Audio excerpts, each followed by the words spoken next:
फैसलाबाद के झंग बाजार की दिहाइयों पुरानी जूता मार्केट महंगाई के बाइस शदीद बहरान का शिकार है। कारीगरों का रोजगार खतरे में पड़ गया। बढ़ते अखराजात और कम होती खरीदारी ने सफ़ेद पोश तबके और हुनरमंदों दोनों को परेशान कर दिया है। इस हवाले से देखते हैं सज्जाद हैदर की ये रिपोर्ट।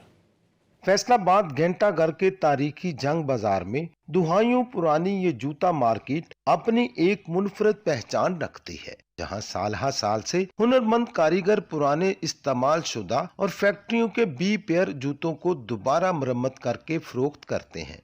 मुकामी और गिरदो नवाज से आने वाले मजदूर और कम आमदनी वाले अफराद इस मार्केट से जूते खरीदकर अपनी सफेद पोशी का भरम रखते थे, मगर अब यहाँ भी जूतों की बढ़ती हुई कीमतें सुनकर वो खाली हाथ लौटने पर मजबूर हैं। पहले इधर ये बाजार जुतियों वाला बाजार है, इधर आते थे तो जुती 500-600 में मिल जाती थी। अभी इतनी महंगाई हो गई है कि इधर हम ले नहीं सकते। और खाने पीने की चीजें भी हमारे घर में पूरी नहीं होती, तो हम तो ऐसे ही है कि एक जुती ले लो तो 2 साल उसमें लगा लगा पहन लो, तो ये मुश्किल हाथ जा रहे। दुकानदारों का कहना है कि जूतों की मरम्मत और दोबारा तैयारी में इस्तेमाल होने वाला खाम माल, सोल्यूशन, धागा, सोल, पॉलिश और दीगर सामान की कीमतों में भी होशरुबा इजाफा हो गया है, जिससे जूतों की मरम्मत पर अखराजात ज्यादा और इनका मुनाफा कम हो गया है। सोल्यूशन भी महंगा है, धागा भी बहुत महंगा हो चुका है। जूता जो तैयार करते हैं वो भी सही तरह तैयार नहीं कर सकते, इतना महंगा काम हो रहा है।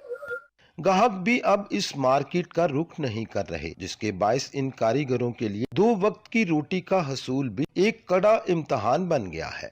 इन हालात में ये कारीगर और मेहनत कश तबका हुकूमत से मुतालबा करता है कि उन्हें रिलीफ फराहम किया जाए, ताकि इस कदीम मार्केट से जुड़े खानदानों का चूल्हा बुझने से बच सके।